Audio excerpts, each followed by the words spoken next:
দ্বিতীয় দিনের মতো ইরানে যুক্তরাষ্ট্রের হামলা, বন্দর আব্বাস সহ বিভিন্ন শহরে শক্তিশালী বিস্ফোরণ, নিহত এক। কুয়েত ও বাহরাইনে মার্কিন স্থাপনায় পাল্টা আঘাত।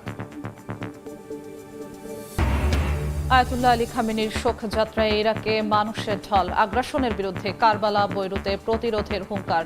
আজ মাশহাদে প্রয়াত নেতার দাফন। ভারতের পশ্চিমবঙ্গে কিশোরী ধর্ষণ ও খুনের ঘটনায় উত্তেজনা, কলকাতায় তৃণমূল বিজেপি নেতাকর্মীদের হাতাহাতি, শান্তিপূর্ণ মিছিলে বাধার অভিযোগ মমতার। এবং বিশ্বকাপের শেষ 8-এর লড়াই, প্রথম কোয়ার্টার ফাইনালে ফ্রান্সের প্রতিপক্ষ মরক্কো। একাধিক ইনজুরিতে চিন্তায় ফরাসিরা, জয়ের বিকল্প ভাবছে না অ্যাটলাস লায়ন্স। ইরানে টানা দ্বিতীয় দিনের মতো বিমান হামলা চালিয়েছে যুক্তরাষ্ট্র। বন্দর আব্বাস, চাবাহার সহ বেশ কয়েকটি শহরে শক্তিশালী বিস্ফোরণের খবর পাওয়া গেছে। নিহত হয়েছেন একজন। ওয়াশিংটনের এমন আগ্রাসনকে চুক্তির চরম লঙ্ঘন হিসেবে আখ্যা দিয়েছে তেহরান।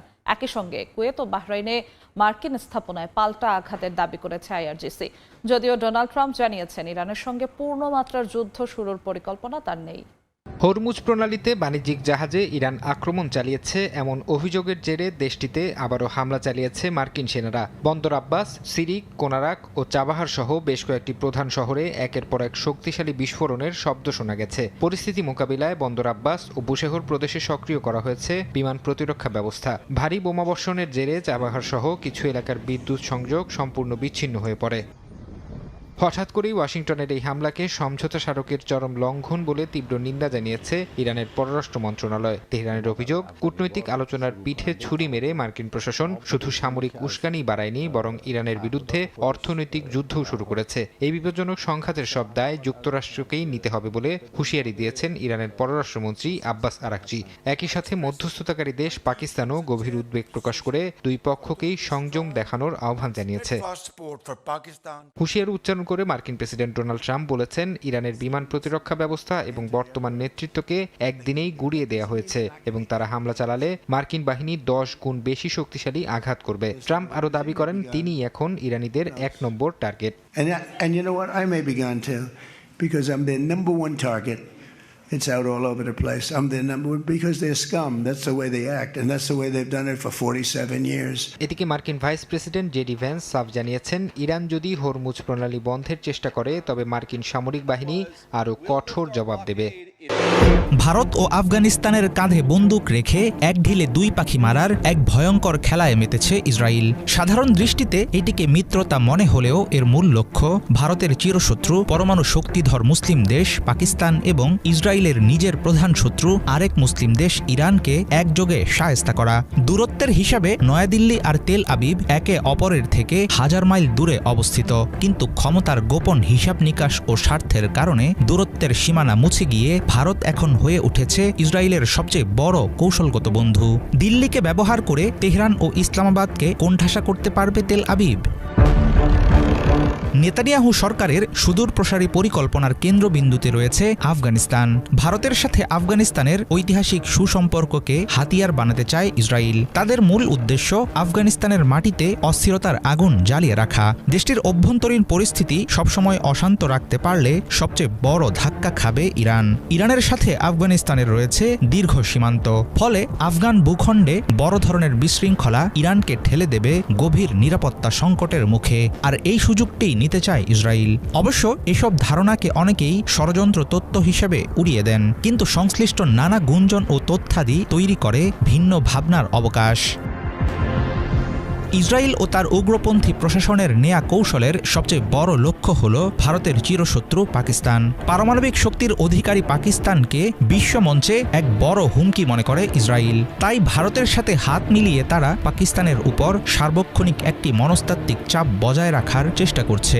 এই অঞ্চলে এমন অস্থিরতার ফাঁদে পড়বে আরেক পরাশক্তি চীন।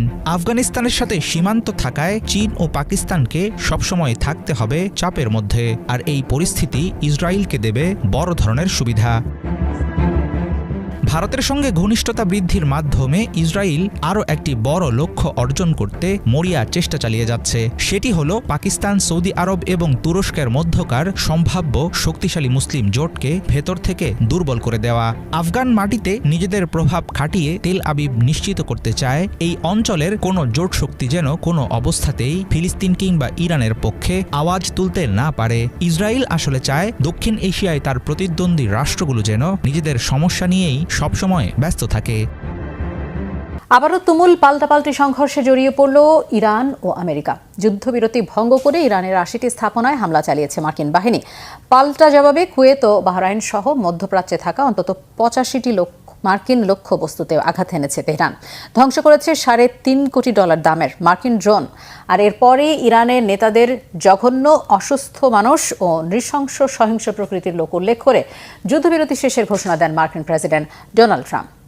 আবারও কি বড় যুদ্ধ ছড়িয়ে পড়বে? তবে এবার কি হবে ট্রাম্পের পরিণতি? ইরান কি আগের চেয়েও ভয়ঙ্কর জবাব দেবে? আবারও যুদ্ধ, আবারও ইরানকে ধোঁকা দিয়ে যুদ্ধবিরতি ভেঙে দেশটিতে মুহুর্মুহু হামলা চালিয়ে যাচ্ছে আমেরিকান বাহিনী। রেহাই পায়নি বিশ্বের অন্যতম গুরুত্বপূর্ণ জলপথ হরমুজ প্রণালীও।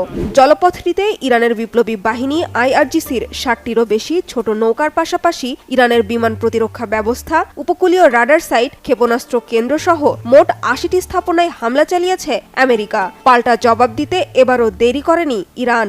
মধ্যপ্রাচ্যের অন্তত 85টি মার্কিন লক্ষ্যবস্তুতে আঘাত এনেছে তারা।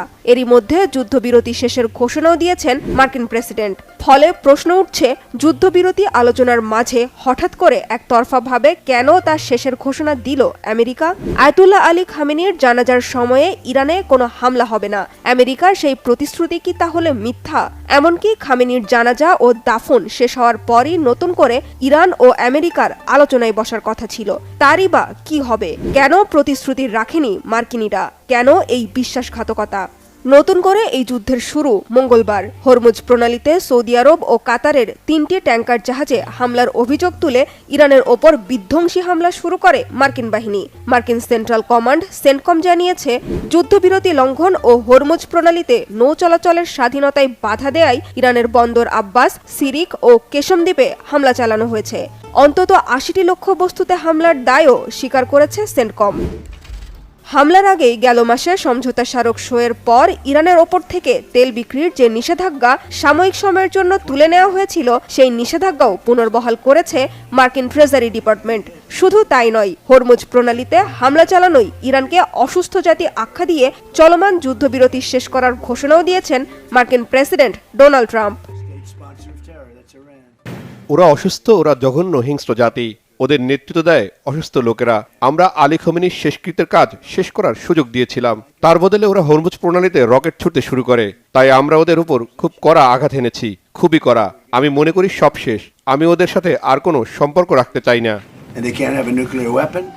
হরমুজ প্রণালীতে হামলার বিষয়ে কোনো প্রতিক্রিয়া না জানালেও মার্কিন হামলার জবাব সাথে সাথেই দিয়েছে খামেনির দেশ। মধ্যপ্রাচ্যের অন্তত 85টি মার্কিন লক্ষ্যবস্তুতে হামলা চালিয়েছে ইরানের বিপ্লবী বাহিনী IRGC। কুয়েতের আলী আল সালেম বিমান ঘাঁটি ও বাহরাইনে থাকা মার্কিন ৫ম নৌবহরের সদর দপ্তরে বিধ্বংস চালিয়েছে ইরানি বাহিনী। সেই সাথে যুক্তরাষ্ট্রের কোটি টাকার দামি MQ-9 ড্রোনও ভূপাতিতের দাবি করেছে IRGC। ইরানের ওপর উস্কানিমূলক হামলা চালিয়ে ও তেল বিক্রির ওপর নতুন করে নিষেধাজ্ঞা দিয়ে যুক্তরাষ্ট্র গেল মাসে সই করা সমঝোতা স্মারকের ১, ২ ও ১০ নম্বর শর্ত লঙ্ঘন করেছে অভিযোগ করে নিন্দা জানিয়েছে ইরানের পররাষ্ট্র মন্ত্রণালয়। সমঝোতা চুক্তি লঙ্ঘনের আরও কঠোর জবাব দেওয়ার হুঁশিয়ারিও দিয়েছে তেহরান। আর ইরান আমেরিকার নতুন করে পাল্টাপাল্টি হামলায় জড়ানোর পরও হরমুজ প্রণালীতে স্বাভাবিক রয়েছে জাহাজ চলাচল। তবে নতুন করে মার্কিন হামলার পর এবার হরমুজ প্রণালী বন্ধ করে দেওয়ার দাবি জানিয়েছে সাধারণ ইরানিরা। এদিকে ইরান ও আমেরিকার মাঝে নতুন করে সংঘাত শুরু হওয়ায় বিশ্ববাজারে আবারও বেড়েছে তেলের দাম। এদিকে এবার ইরানের সর্বোচ্চ ধর্মীয় নেতা আয়াতুল্লাহ আলী খামেনির প্রতি শ্রদ্ধা নিবেদন করেছে প্রতিবেশী দেশ ইরাকের সর্বস্তরের মানুষ। পবিত্র নগরী কারবালা ও নাজাফে প্রয়াত নেতার জানাজাকে কেন্দ্র করে শোকযাত্রায় যোগ দিয়েছে লাখো জনতা। আলী খামেনির কফিনবাহী বিমানটি মঙ্গলবার সন্ধ্যার পর ইরাকের নাজাফে পৌঁছলে বিমানবন্দরে শোকাবহ এক পরিবেশ তৈরি হয়। ইরাকে যাওয়া প্রতিনিধি দলে ছিলেন ইরানের প্রেসিডেন্ট মাসুদ পেজেশকিয়ান। কফিনটি গ্রহণের জন্য নাজাফের আল আশরাফ আন্তর্জাতিক বিমানবন্দরে উপস্থিত হন ইরাকের প্রধানমন্ত্রী আলী আল জায়েদি। আলী খামেনির জানাজাকে কেন্দ্র করে আশেপাশের আরব দেশগুলো থেকে বিপুল সংখ্যক মানুষ কারবালায় যাবার সম্ভাবনা থাকায় বুধবার সরকারি ছুটি ঘোষণা করেছেন ইরাকের প্রধানমন্ত্রী। আলী খামেনির জানাজায় অংশ নিতে বুধবার সকাল থেকেই শোক র্যালি নিয়ে রাস্তায় নেমে আসেন নাজাফের নগরবাসী। এদিন সকাল 6টায় নাজাফের এয়ারপোর্ট রোডের আল কুফা ব্রিজ থেকে কফিনবাহী গাড়ির বহর বিভিন্ন রাস্তা প্রদক্ষিণের জন্য যাত্রা শুরু করে। কারবালার গভর্নর জানিয়েছেন, কারবালায় জানাজা হয় স্থানীয় সময় বিকেল 4টায়।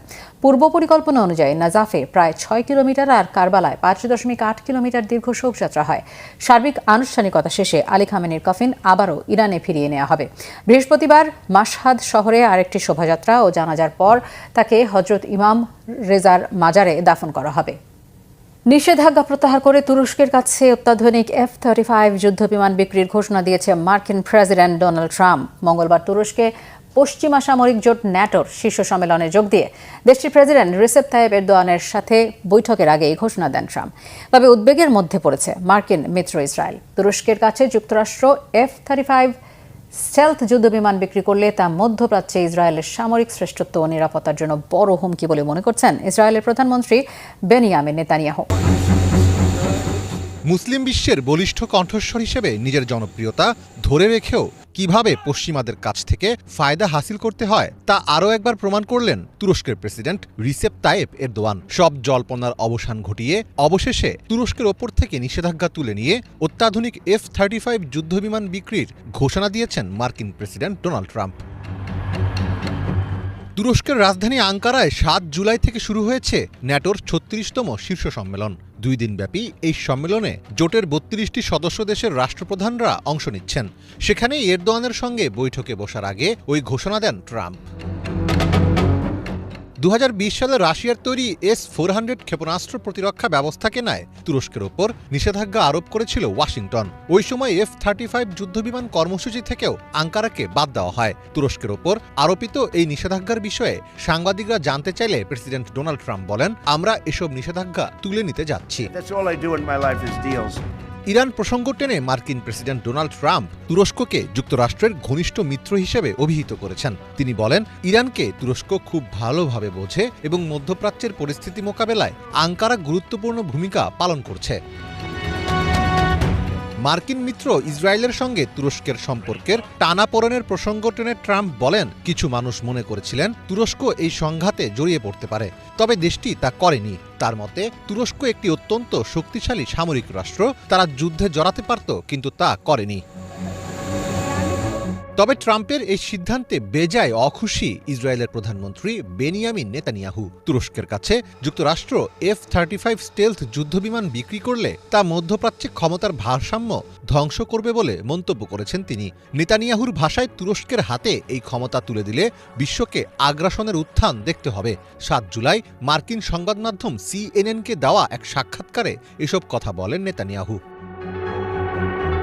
ট্রাম্প দীর্ঘদিন ধরে অভিযোগ করে আসছেন যে ন্যাটোর ইউরোপীয় দেশগুলো প্রতিরক্ষায় পর্যাপ্ত অর্থ ব্যয় করে না। অন্যদিকে ইউরোপের অনেক দেশ ইরান যুদ্ধ ঘিরে ট্রাম্পের যুদ্ধংদেহী মনোভাবের সমালোচনা করছে, কিন্তু এরদোয়ান মুসলিম দেশের রাষ্ট্রপ্রধান হয়েও ট্রাম্পকে চটাননি, বরং আঙ্কারায় ন্যাটো সম্মেলনের মাধ্যমে তিনি নিজেকে যুক্তরাষ্ট্র এবং ইউরোপের মাঝখানে একজন মধ্যস্থতাকারী হিসেবে দাঁড় করিয়েছেন।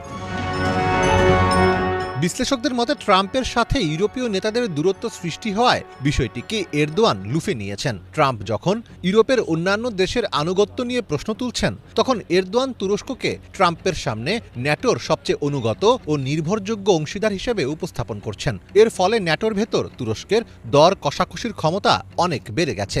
এরদোয়ান একদিকে ফিলিস্তিন ও অন্যান্য ইস্যুতে কড়া অবস্থান নিয়ে মুসলিম উম্মার জনপ্রিয় নেতা হিসেবে নিজের ভাবমূর্তি ধরে রাখছেন, আবার অন্যদিকে ট্রাম্পের ব্যক্তিগত পছন্দ অপছন্দকে সুনিপুণভাবে ব্যবহার করে বড় বড় ভূ রাজনৈতিক ফায়দা তুলে নিচ্ছেন।